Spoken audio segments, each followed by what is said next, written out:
can do to support a loved one or someone you know who's going through depression is just letting you know you are there, okay? Letting you know that you're there with love, acceptance, and judgment. So this is how you can support someone when they're going through depression. I'm Chantal. I'm a holistic counselor and Akashic record reader. And I wanted to create this series around depression, having just experienced my own bout just recently. It made me realize how triggered I still felt and shame, and how much we still don't talk about it and know how to support each other. So in the first one, I talked about what is depression. In the second one is how, if you are depressed yourself, how you can support yourself. Obviously, this one is how to support someone else. Then the fourth one will be what to say to someone, and then what not to say, because that is really, really important. So how can you support someone in depression? Because often we don't have the conversations for this. We don't have the words for it. We don't know how. So sometimes we feel, and it's our own discomfort, and it can be harsh to hear this, because I know in the past I would have done it until I've experienced my own depth of despair through PTSD and of course childhood trauma and going through all that. It can be, you don't know what to do, so sometimes it's easier not to say anything, or you put platitudes, which, as I said, I'll talk about in what not to say.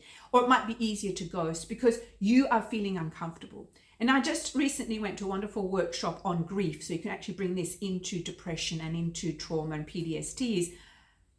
There's no right or wrong, because everyone is going to be different. So you really need to just hold your own space and put it out there and ask the person what they need, okay? So here we are. I'm going to read, this is my support system and how I support myself, which I mentioned in my previous video. So how can you be a source of comfort? Well, number one, make the effort to learn about depression. Go back and listen to my first video. Go and Google. There's so much out there, and it'll help you have a better understanding of what it means, okay? And what is happening to them and what they're feeling. Because this way you're less likely to, or you may still, but remember, no right or wrong is minimized. Their person's experience is their experience, and that is what they're feeling right at that moment. And I know when I initially was telling people that I was depressed, I was actually anxious. What would people say? Would they minimize me? Would they say it's not that bad? All right. So we need to be open about depression and the difficult emotions that arise, because they are difficult. Sometimes we don't want to hear things that a person doesn't want to live anymore. Then you get scared. So again, if you're being triggered now in Australia, go to LifeLine 1300 11 14, because we don't know how to deal with that. We don't know how to, if we talk about it, will that preempt someone wanting to do that? No, it might be that they're just feeling so bad, they just don't know how to live anymore. I know that was for me. I would bargain with God or higher power to say, look, it'd be easier for me not to wake up. So that is very real. Doesn't mean that suicide will happen. I know I wasn't going to take my own life, but someone else doesn't know that. So if you do feel anxious, phone emergency or ask them, do they need further support? Because you will help them do that, find that, all right? So it's about being willing to be a listener, be with compassion, with love, because sometimes they need to talk and just talk it out, talk it through, make sense of it, because often it doesn't make sense. You can't find the words. You need to be there without judgment, okay? And just providing a safe and supportive environment for being. Because when they feel that they can relax, they're more likely to open up. They're more likely to go, hey, it's okay. I'm not alone. I am going through this. It is a hard time. And it helps give them hope, okay? So, and then they can express themselves openly and honestly. That's the big thing, to be really honest about it, because it's easy just to gloss over, give platitudes, put a smile on your face, say I'm fine, when inside there's this whole storm and churning going on that isn't reflected out here, all right? So help them find, as I said before, support by encouraging them to seek professional help if they haven't already. And if they're on treatments, to stick with them, because sometimes you think, I know I've done this in the past, I don't need that anymore, I'm all right. Not always the best thing to go. And then if they're finding it all too hard, ask them for their consent that you can help them, okay? That you can make inquiries, get information, even book an appointment for them, but you must have their consent. Really, really important to do that. Otherwise, you're going to be breaking their trust. If they're not willing, it's still worth getting information so you have it there, or you might just pop it, if it's appropriate, somewhere where they can see it so they can pick it up in their time. because ultimately, they need to take responsibility for themselves. I knew I needed to, even though when I was in it, I didn't quite know how. I had lost sight of that. But as I said in my previous one about supporting myself, I'm so thankful I already had tools to support myself and my professional support system in place that I could turn to. But only I could do that because I had no one around me at that point to remind me until I spoke out. All right. So the other thing you can do is offer practical support, assist with going to appointments, because sometimes that can be too hard to do. You don't want to get in the car, you don't feel safe, you feel too tired. So actually picking them up and taking them can be really, really supportive. And also helping them to do things that they used to be able to carry out with ease, but doing it in such a way there's love and there's grace, and you make it into something even enjoyable. So, help them with cooking. Bring meals around that they can freeze. Do help them with some household chores, or do it with them. Bring them back into that.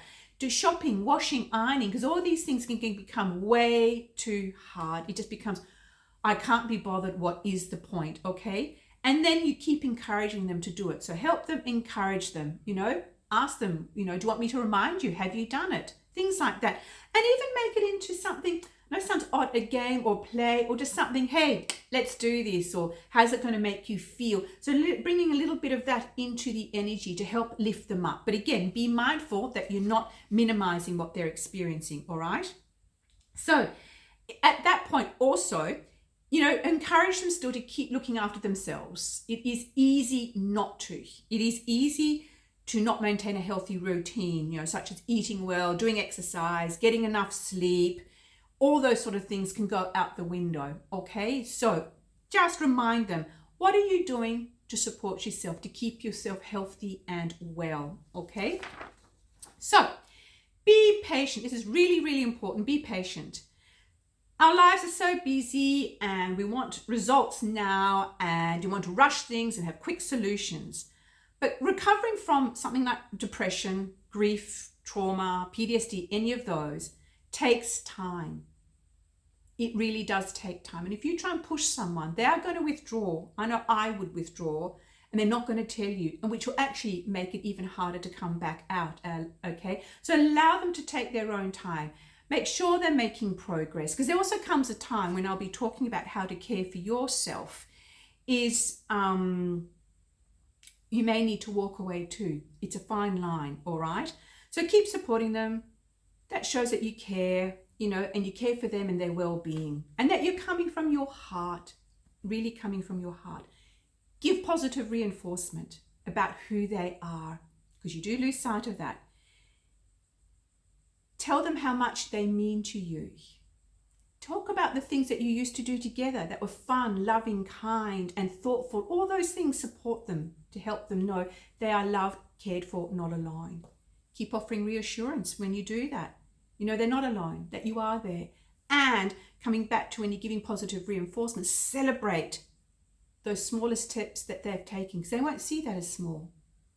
What's for you small is for them big, and vice versa. So keep doing that. Shows them the progress they're making and the improvements they're making, particularly when they've gone backwards a little bit.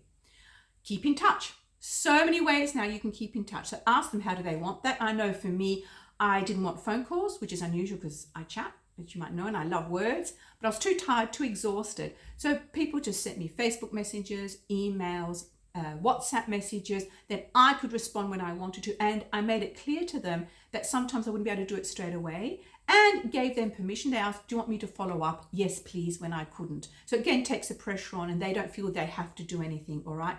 Now, lastly, it's important to monitor for suicidal thoughts, because there's a big difference.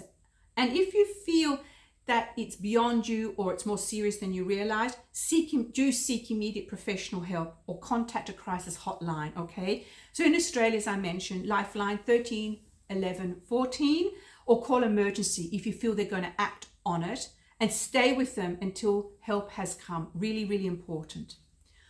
So ending on this, everyone is different as how they respond to depression. You don't know their full story.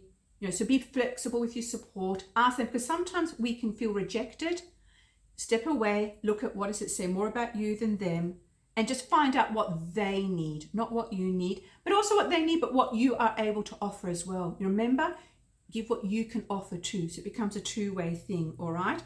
Said, do things together, talk about things you normally would talk about, keep loving them, hugging them if they're loved one, laugh, cry, allow them to feel all the feels.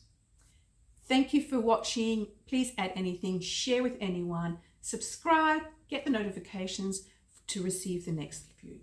Thank you again.